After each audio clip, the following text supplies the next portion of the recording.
Hello, besties. I was just sitting in the car eating my lunch and then remembered that I wanted to start a weekly vlog today. So welcome to what I'm doing and reading this week vlog. Today is Monday, and Mondays are typically one of my busier days of the week because I work at the bookstore from morning until early afternoon, and then I go teach my Pilates classes right afterwards. But I always eat a quick little lunch in between. Today I have veggie sushi from Whole Foods. This is my favorite roll with the avocado on top. It's so good. I'm eating this in my car really quickly before I head to go teach my classes. As far as what I'm reading today, this morning I started Heavenly Bodies, like 100 and something pages in, and I'm really enjoying it so far. I listened to the audiobook on my drive to work as well, but I'll probably give you a proper update on it later tonight when I'm not like in a rush to eat my lunch. Okay, so we are home now. I taught my Pilates classes, listened to Heavenly Bodies audiobook on the drive home, and as I was walking in from my car, I am just so happy because the last book that I completed was Sunrise on the Reaping, and ever since I finished that book, I've just been unable to stick to a book. I've just been not wanting to read. I guess that's what we call a book slump, isn't it? Anyways, I finished Sunrise on the Reaping almost a whole week ago, and this is the first book that I've picked up that I actually really want to read, so I'm so happy to be enjoying reading again. But we just got to a part where, let me get the actual book. Our male main character said, "Did they touch you?" Alara stilled at the ice in his voice. This wasn't the drunken charming prince or the teasing ally. This was the voice of the most lethal warrior to Grace Celestia. She didn't reply. "Did they effing touch you?" he asked again. That kind of made me giggle, not gonna lie about it. So I wonder if this person that did in fact touch her is gonna be dead the next day, because Enzo is giving touch her and I kill you vibes. Anyways, I got my camera out because I wanted to show you guys something else very exciting, but then I listened to that point in the audiobook and wanted to share with the class as well. The exciting thing that I wanted to show you guys is my very first ever Fairy Loot box. I'm so excited. I finally got off the Fairy Loot waitlist. I feel like I've been on it for months, but I got the YA fantasy box, I think. I'm pretty sure I have the YA fantasy subscription, so I figured let's open it together. I was gonna wait and open it in the morning when there was like better lighting, but I don't wanna wait. I wanna open it now. If you don't know what Fairy Loot is, it's basically a book subscription service. I think they primarily do fantasy books. There's an adult fantasy subscription, YA fantasy subscription, which is what I got. And then I think you can get a subscription for maybe both books. They just pick a book every month to send you, and there's also kind of a theme that goes along with the book, and they'll add in, I think, little items that have to do with other books. I don't really completely know because this is the first one I've ever gotten. I've been so excited for this to come for like over a month. I would keep going on the website and seeing if it had shipped out yet. Some sparse packing peanuts on the top. And then we have this little photo. Okay, April 2025, the theme is Hexed Hearts. And the book is The Glittering Edge by Alyssa Villaire. Desperate to save her mother from a deadly curse, Penny is forced to join forces with two bitter enemies from rival families, unraveling a dark, twisted secret that threatens everything she knows. As dark secrets emerge and magic spirals out of control, she risks her heart and her life to uncover the truth. Ah! And then as all the credits for everybody who designed the book. Because the thing about Fairy Loot books is they're stunning and they have tons of art. Why did I think I got promo items? I think with my subscription, you know, that's right. I did do the cheaper subscription where you just get the book, which is honestly probably better because I already have so many knickknacks. I do not need any more. This looks stunning. I need to get it open. Oh my God, this is definitely the prettiest book I own. This is what the front looks like. Back says, magic has demands that must be met. These are our sprayed edges. These are the prettiest sprayed edges ever. Wow, okay. Let's see the inside. You guys. Wait, I didn't even see that person. Hello? Wait, oh my God. Wait, cute. Little like bios of all the main characters, I assume. This is so cool. This is the coolest book I own. It's giving witchy vibes, so it's honestly kind of giving fall, October vibes, but I'll still read it in the spring. How fun, my very first Fairy Loot unboxing. Probably many more to come because now I am subscribed. And that's how a subscription works, huh? Okay, I am gonna make Andrew and I some dinner tonight, so I need to get going on that because he's on his way home. And then maybe after dinner, we'll talk a little bit more about Heavenly Bodies because I still haven't really told you guys what it's about yet. And I'm a good chunk in now. We're making pasta, broccoli, chicken meatballs for dinner. Sorry if you can hear Andrew in the shower, but it is Cinco de Mayo. I feel like we have to celebrate with margaritas. Ideally, I would not have a margarita from a can, but I don't have ingredients to make margaritas, and we have 2 of these margarita cans left. So even though they don't go with our dinner, it's Cinco de Mayo. Also, I personally can't have a margarita without a tahini rim. This is like the Trader Joe's version of tahini. It's their chili lime seasoning. Delicious.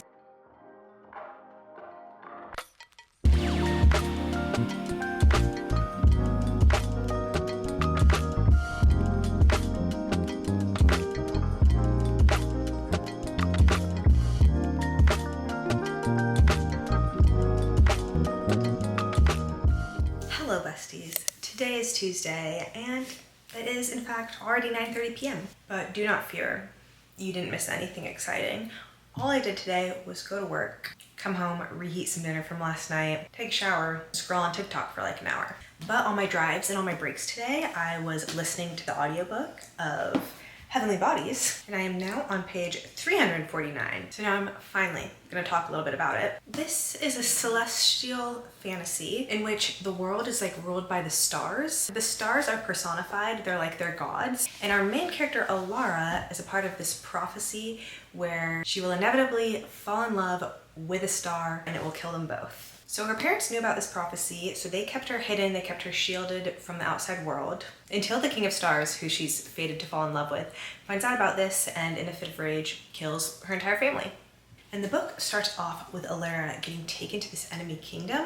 Once she gets there, she finds out that the king wants to train her into a weapon to kill the King of Stars. And she is getting trained to do so by none other than the king's son. But yeah, overall, I'm really enjoying this book so far. I will say that it is the very first book that I think I'm gonna be able to finish after finishing Sunrise on the Reaping.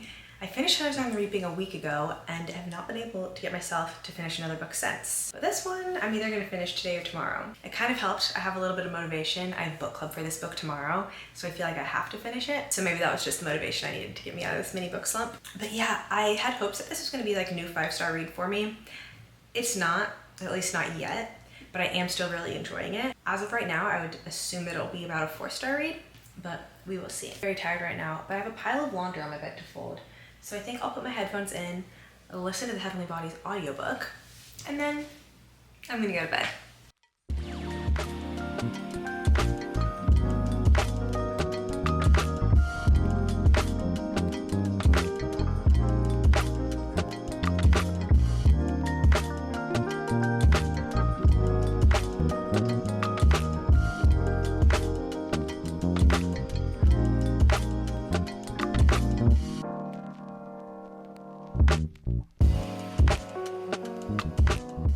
Okay, so I just got to Pilates, but I was just listening to the audiobook for Heavenly Bodies on my drive over here.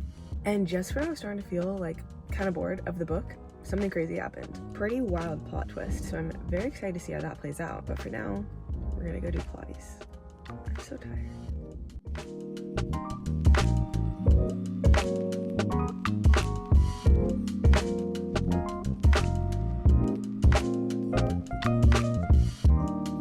Cheers.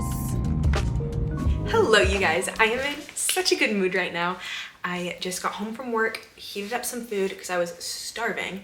I had leftovers from that meal I made on Monday. It was really the meal that just kept on giving. I also made myself an afternoon coffee. I really love the coffees I make at home, but I turned on the camera because I thought it would be super fun to put together my mom's Mother's Day gift together. My mom is coming into town tomorrow, and that's the reason why. I'm super happy right now. It feels like it's Christmas Eve. So excited to see my mom tomorrow and celebrate her and celebrate Mother's Day and do fun things together. So I wanted to make my mom a little Mother's Day bag of goodies. So like I said, I thought it would be fun to put it together.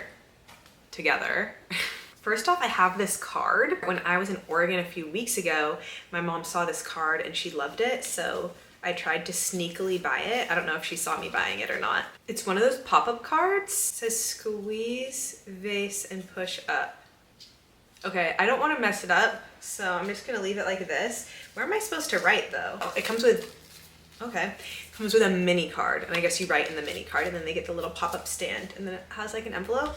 I also got, well, one of these is for me. I got her some tea because we always like drinking tea at night, so I thought it would be nice for her to have some tea to drink at night while she's here. And I know we love that one, but when I was looking at all the teas, I saw this organic Moroccan Nana Mint tea, and it says Nana on it, and that's what we would call my grandma. So I just thought it was cute and beautiful and a little nod to my Nana on Mother's Day. My mom's gonna be taking my Pilates class for the very first time on Saturday, so I got her some super cute Pilates socks that she can wear if she wants to class. These ones are from the brand Ollie Rose. She makes some of my favorite Pilates socks ever, and these are like her Pilates Girl starter pack ones. I have these. And so I thought it'd be cute, my mom and I can match. With our tea at night, we always like to have chocolate. So I got her this Tony's chocolate bar. This one's the dark chocolate sea salt almond. Is that correct? Yes, that just sounded like something she would like. And I really like that chocolate bar, so I think she will too. This is my book that I've been reading, which by the way, I finished it at work today. I just have a bonus chapter left in the male main character's POV. The rest of the book's been third person. The rest of the book has been third person, but kind of more in Alara, the female main character's point of view. And then I guess this little epilogue looks like it's also in third person, but we're getting Enzo's thoughts. So we'll talk about this in a sec once we put together my mom's gift. My mom and I have both been wanting to read this book for honestly a year now. It's The Bee Sting by Paul Murray. Honestly don't know much about what this is about, but when my mom and I were in a bookstore like a year ago, someone was telling us it was really good, and it's about this like Irish family and their struggles, and it's like witty, and that's literally all I remember. My mom and I have been wanting to read it since, so I thought I would put it in her Mother's Day gift. I also got her this, and take the little price tag off. It's one of these little books they have at Barnes & Noble. It's called A Mother's Life. I know they come in like A Father's Life, A Grandfather's Life, all those different ones. But I thought this would be so nice because basically it's like a journal pretty much that my mom can fill out. And it's just to get to know her better. Like, we always talk about there's so many things we wish we would have asked my grandma before she passed away. And this way, in 100 years, when my mom eventually passes away, I won't have to wonder because I'll have this wonderful journal that I made her fill out. It has questions like, who was your closest friends as a young adult? Do you keep in touch? If you had the opportunity to ask your grandparents 5 questions right now, what would you ask and why? What's the craziest risk you've ever taken? Describe your childhood, home using all 5 senses. Like, just all kinds of fun little stuff like that. We got her this little gift bag and some blue tissue to put everything together with. I thought this bag was perfect because her favorite flowers are actually orchids.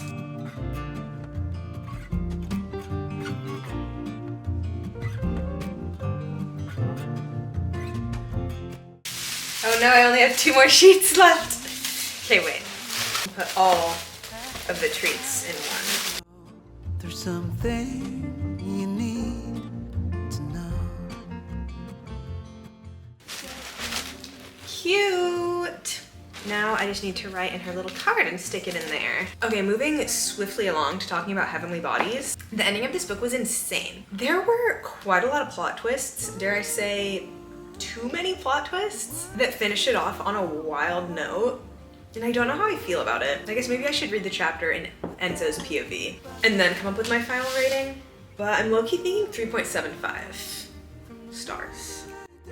To follow a whispering voice inside, I realized I'm in love. Ooh, yeah, I realized I'm in love. I don't know why this just made me laugh, but it says, Alara still hadn't turned and he made once more to go to the bar, but someone else slipped into the space beside her. Someone with blue hair and a tricorn hat. Enzo would have recognized that stupid fucking hat and hair anywhere. Lord Adrian.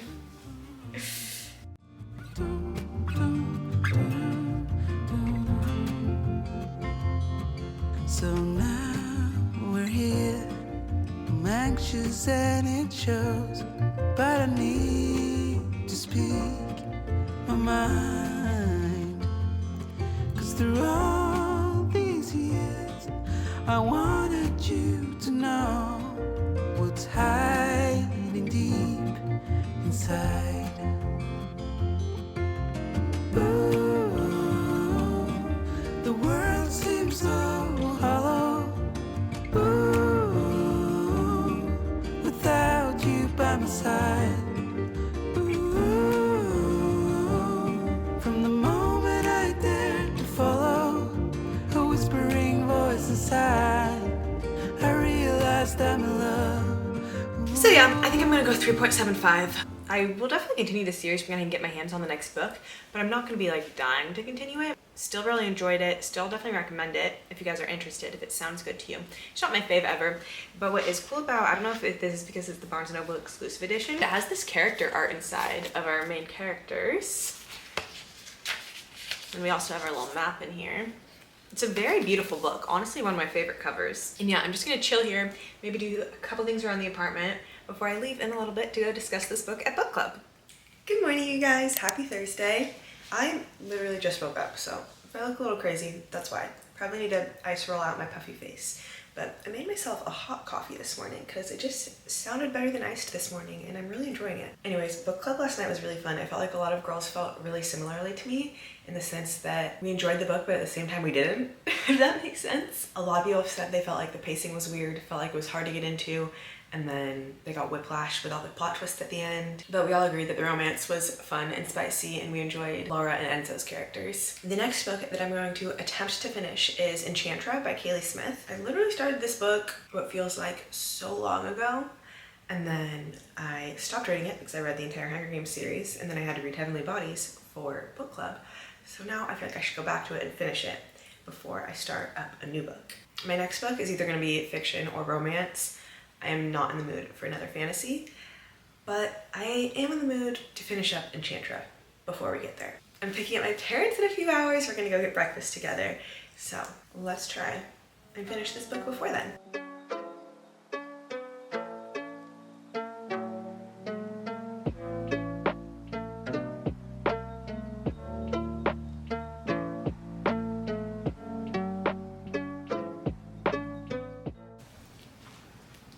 Hi guys! I fear I've been very bad at vlogging today. I just got home because I need to get ready to go to work. But I had such a lovely afternoon with my mom and dad. We went and got my favorite brunch, and then I shopped around with my mom for a little bit. So I wanted to give you a little bit of a haul. This vlog has been kind of haul heavy, but I guess I've been getting lots of good things this week. I got one thing shopping with my mom, but I'm so excited about it. It's like my new favorite thing in my closet. It's this jacket. I'll have to show it on later. I'll probably wear it out to dinner tomorrow because I can't wait to wear it. But it's like this denim color jacket, quilted, and it ties together. So when it's all tied up, it's like 3 little bows. It's so freaking cute. I also love how the collar has little ruffles. Literally cannot wait to wear this. And then my mom brought me a couple little things. She got me this candle, and it's lilac scented. Ooh, it comes with cute little matches too. We've been obsessed with the scent of lilac lately. It just smells so springy. That smells amazing. This is like my favorite scent right now. And then she's so cute. She stuck this little sticker in there and these little book plates. She also brought me, how are we gonna get this out? It's this little milk pitcher. I don't know what exactly I'm gonna use it for, but I really love it. And this came in the mail today as well. I'm so excited. In my last vlog, I was talking about how there's a matcha shortage going on, but Ippudo, my favorite matcha brand, finally restocked. So I bought my favorite flavor immediately. It's been like 2 weeks, I think, without having a matcha. And I really miss having my matchas. There she is in all of her glory. It's the, I don't know how to say it, Sayaka. The Sayaka one. Okay, I actually need to leave to go to work so soon. I'm really tired. I don't want to go, but I have to. So let's make a matcha and go. I'll probably see you guys tomorrow.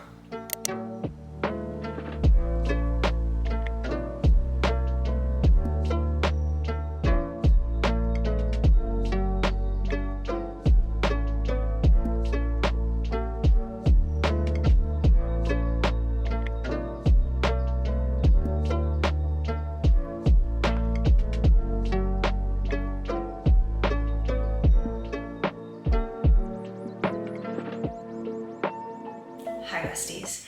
I realized I never finished off this video, so I figured I should pop in, conclude this what I did and read this week video, and let you know my final thoughts on Enchantra and Tom Lake, because I definitely didn't tell you my final thoughts on Enchantra, and I feel like we didn't talk much about Tom Lake. Anyways, I ended up giving Enchantra 3.75 stars. I feel as though I maybe didn't give that one enough of a good chance to be a great rating for me, if that makes sense. I still really enjoyed it. I loved Genevieve way more than I thought I was going to. I love that she is a strong, intelligent girl, yet she's also super girly, loves pink, all of those things. I mean, that sounds kind of stupid to say out loud. We're all multifaceted and have different layers to us, but it is always nice to read about a character who is a girly, yet isn't afraid to stab somebody, you know?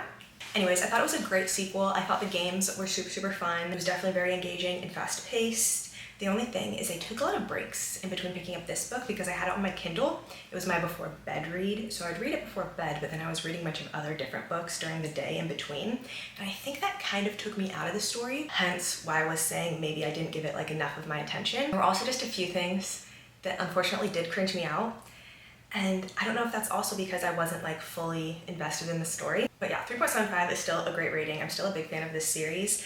And if there's any more coming out, I definitely will read them. Then I had the random urge to pick up Tom Lake by Ann Patchett. I've always been intrigued by this book and especially intrigued by the audiobook because it's read by Meryl Streep. And I was just scrolling on Libby one day and noticed that the audiobook was available to check out. So I checked it out and ended up getting the physical copy of the book as well because it had come out in paperback.